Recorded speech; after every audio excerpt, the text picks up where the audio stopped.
Hello YouTube, donc là je voulais vous montrer donc une astuce pour les vidéastes, pour les youtubeurs. Donc c'est en fait une astuce pour sauvegarder la configuration qu'il y a sur OBS ou Streamlabs Studio. Donc pour sauvegarder du coup toutes vos scènes qui sont des scènes comme ça, voilà, comme ça. Bref, vous avez compris le délire. Du coup c'est pour sauvegarder vos scènes. Donc voilà, donc pour sauvegarder les scènes, qu'est-ce qu'il faut faire? Donc déjà il faut savoir 2-3 petites choses sur Streamlabs. OBS et Streamlabs partagent un même dossier que je vais vous montrer. En fait il faut créer un fichier original pour le remplacer par un code qui est contenu par le backup. En gros, le code contient le backup. Ensuite, il faut l'ouvrir avec un éditeur de texte. Ensuite, il y a d'autres choses à savoir. Ici, dans les collections de scènes, vous pouvez importer des scènes. Sauf que ça sert à rien. Enfin, je vous le dis clairement, ça sert à que dalle, c'est pas comme ça qu'on fait. Du coup, vos scènes, elles sont ici, contiennent un numéro d'identification. Là, le numéro, c'est 9B. Bon, ça dépend, vous avez plusieurs scènes, alors ça sera différents numéros. Si vous avez plusieurs scènes, pas de souci, c'est juste que vous avez fait de la merde avec OBS, mais c'est pas grave. Du coup, dans l'idée, donc, OBS Studio et Streamlabs OBS fonctionnent avec la même terminaison. Ils ont exactement les mêmes références. Donc quand vous allez vous connecter sur Streamlabs OBS Studio, du coup vous allez retrouver exactement la même config. Ce qu'il va falloir faire, c'est taper cette ligne de commande ici, dans Windows R, vous tapez la commande et vous arrivez sur ce dossier. Une fois dans ce dossier, vous revenez un petit peu en arrière, vous allez récupérer scène collection. Vous allez le mettre sur le bureau pour faire une sauvegarde de ce que vous avez fait, pour être sûr qu'on ne puisse pas perdre des dossiers. Ensuite, vous retournez dans la collection. On a bien identifié que c'était le 9B qui correspondait. Donc vous avez deux solutions. Soit vous avez installé OBS, vous pouvez retrouver dans collection, importer et le numéro de scène. Sinon, vous supprimez tout et vous changez juste l'identification. Donc du coup, dans l'idée, vous avez vos fichiers ici. Nous, ce qu'on va faire, c'est qu'on va les dégager. On va dégager la scène ici.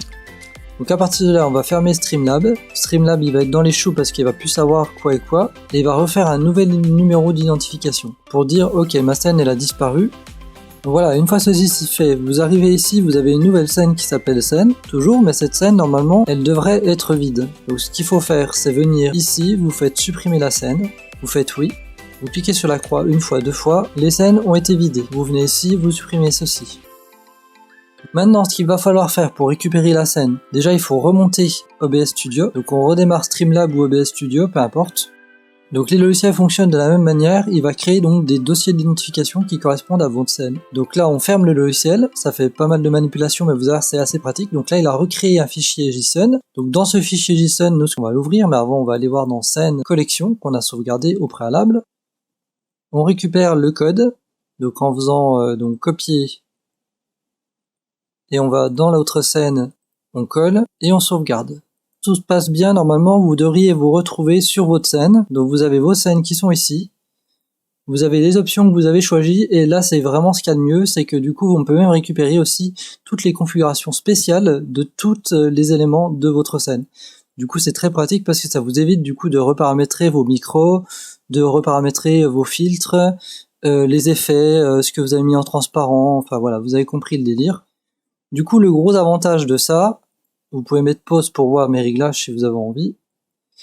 Et du coup, dans l'idée, c'est que vous avez vos scènes qui sont déjà préconfigurées, vous avez rien à faire. Vraiment, tout est configuré comme vous l'aviez laissé. C'est ça vraiment qui est terrible. Donc, vous pouvez rajouter vos scènes autant que vous voulez. Vous pouvez ajouter autant de scènes que vous voulez. La seule petite chose, c'est que si vous savez pas c'est quelle scène que vous modifiez, il faut venir ici dans Importer sur OBS Studio. Et du coup, il y a le numéro d'identification ici qui correspond à cette scène.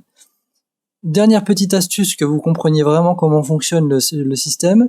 Ici, si on va dans manifest.json, on se retrouve avec le nom de la scène et le numéro d'identification de la scène. Donc c'est celui qui correspond à ça. Si ce dossier-là n'est pas bien rempli, alors dans ce cas, le numéro d'identification fonctionne pas.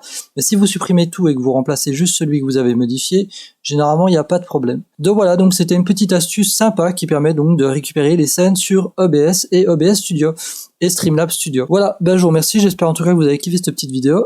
Bye bye.